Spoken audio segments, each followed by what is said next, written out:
Hey, it's Jo. Welcome back. Today I have some summer horror book recommendations for you. There's actually quite a few books that came to mind when I tried to think of books that I would recommend to read during the summer, books that really feel like summer to me.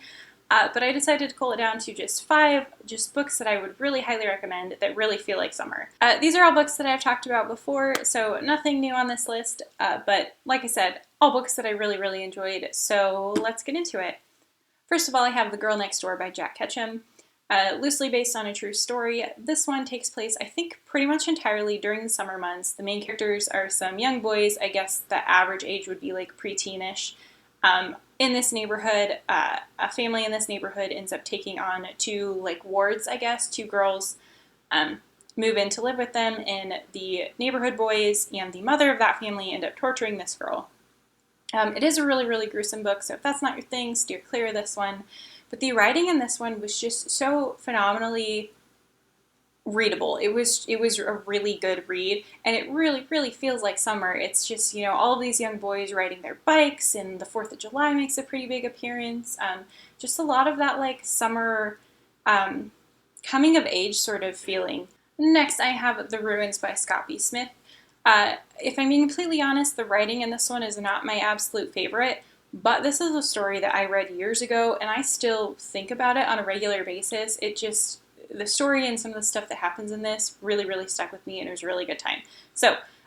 This is about some college age people who are vacationing, spring breaking actually, in Mexico. So not technically summer, but the atmosphere and the vacationing vibes and the activities that they're doing all feel very summery to me. And they end up going on this trek to find some ruins that they hear about, and shit gets horrific. The cover kind of gives away a little bit of maybe what's going on. If you don't know what this story is about, if you haven't been spoiled for it, it's so much fun. I would really recommend it. But yeah, it really just has that vacationing, hot weather, summery vibe to it, and it's definitely one that will stick with you. Next, I have the book that was probably the most obvious on this list. Like when I look at my shelves, this is the one that like feels like summer the most to me, and that is The Troop by Nick Cutter. It's just one of my favorite books of all time, and I couldn't leave it off this list. It's about essentially a Boy Scout troop who visit an island. It's an annual trip, like a survivalist trip, camping, no water, electricity, all that kind of stuff. There's some epistolary elements to this book, some like science lab sort of stuff going on. I think some government involvement in some of it. But there's some, we'll just say a parasite thing that was developed that like gets loose and goes to this island where these boys are. It does borrow a lot from other authors, particularly Stephen King, which really worked for me. It doesn't work for everybody, but it's something I really enjoyed. It had a lot of different types of young boys in this that remind me a lot of some of the characters from it. It has a lot of body horror in it. It does have a little bit of animal cruelty, which is a hard thing for me to read, but I actually kind of appreciated how it worked out in this. It was really impactful for me, but it didn't feel like exploitative, if that makes sense. Anyway, one of my favorite books, very much summer, bunch of boys camping on like a Boy Scout trip. Definitely summer vibes. Next, probably the least obvious one on this list, I have The Tommyknockers by Stephen King. For one thing, I have this on here on this list just because I really like if you have leisurely time in the summer to just pick up a thick, big old book and, spend the time diving into another world.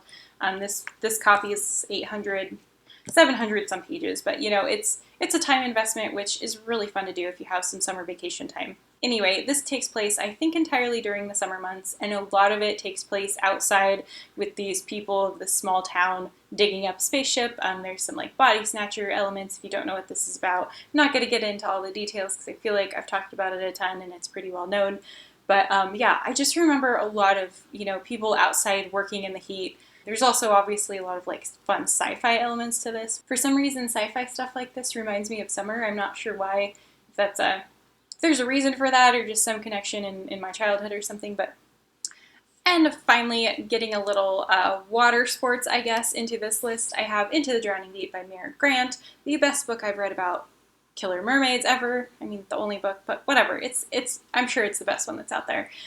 This one takes place primarily on a ship above the Mariana Trench. So it doesn't involve like fun summer water activities, but being on the water in general feels like summer to me, and obviously it's like nice weather during this. The main character is studying to be a marine biologist, so even before we get out there, she spends a lot of her time on boats in the water. Lots of sci-fi. This one is like both more fun than most books that I read, but also pretty sad. It's got some really like tear-jerking moments in it for me.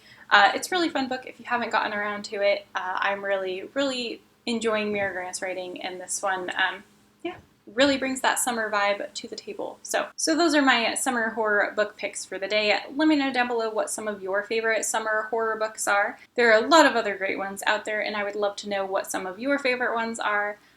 Thank you so much for watching, and I will talk to you all again soon. Bye.